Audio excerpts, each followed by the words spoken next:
In the top stories, MVI Connect officially launches car ferry service. UN official backs Prime Minister Brown's vulnerability index for world's most vulnerable states, and man with pig kidney transplant dies. Hello and welcome to the ZIZ Midday newscast. Today is Wednesday, May 15th, 2024. I'm Carla Barrage. We begin with news on the local scene.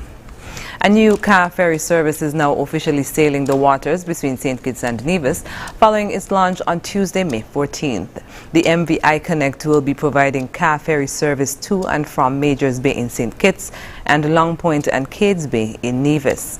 Owner and director Farron Lawrence gave an overview of the early stages of the plan to bring such a vessel to the Federation. This is a project I started thinking about back in 2016. And commenced active pursuit of in 2018. This project has gone through various forms and permutations over the years.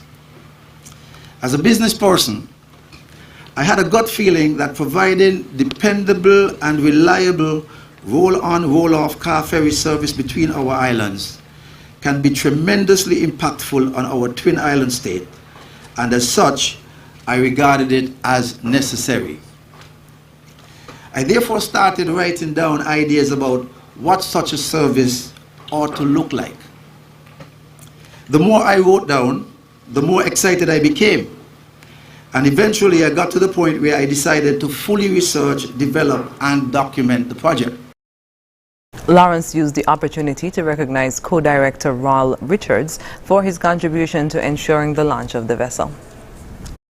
Strengthened by the knowledge and experience of Mr. Richards, the project idea started to look attainable.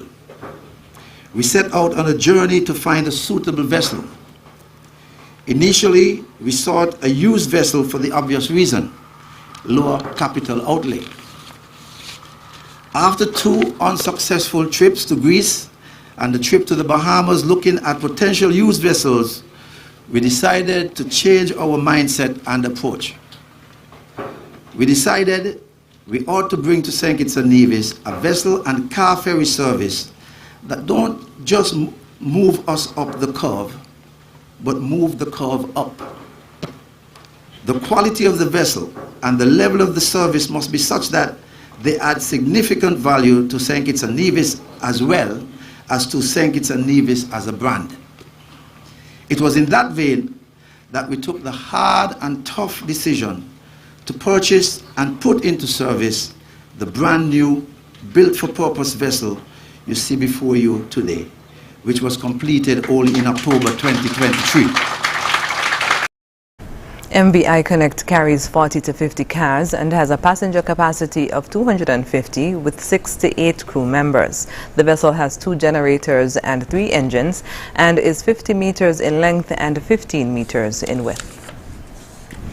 Prime Minister Honorable Dr. Terence Drew, supported by Minister of Sustainable Development, Environment, Climate Action, Honorable Dr. Joel Clark, is set to spearhead a delegation to the 4th International Conference on Small Island Developing States, ZIZ 4.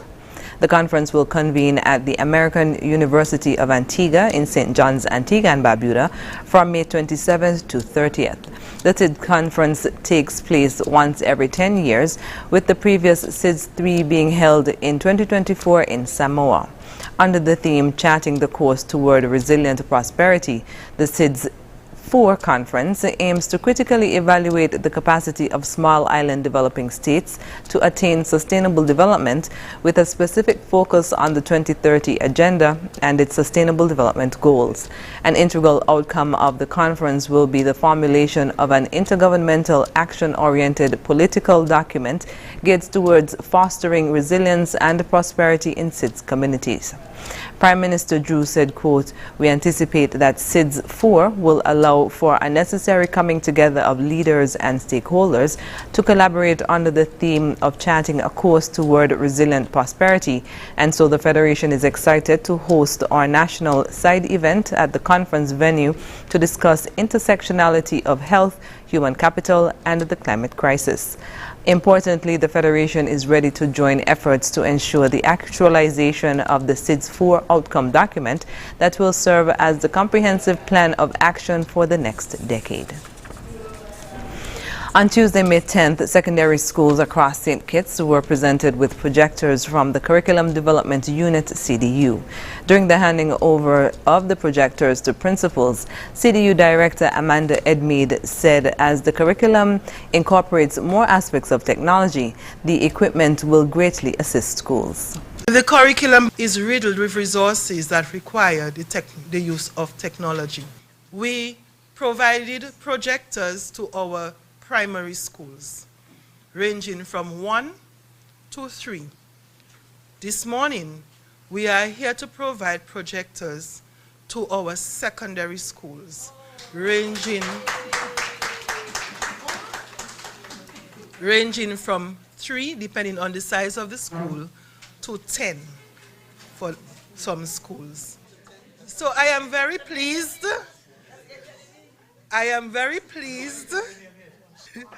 to present to the secondary principals the projectors that has been long awaited. According to the Education Media Unit, the presentation of the projectors to schools reinforces the ministry's quest to provide digital solutions to augment the educational landscape in the schools, which is prominent in the guiding theme, transforming education through self-renewal, holistic partnerships, and digital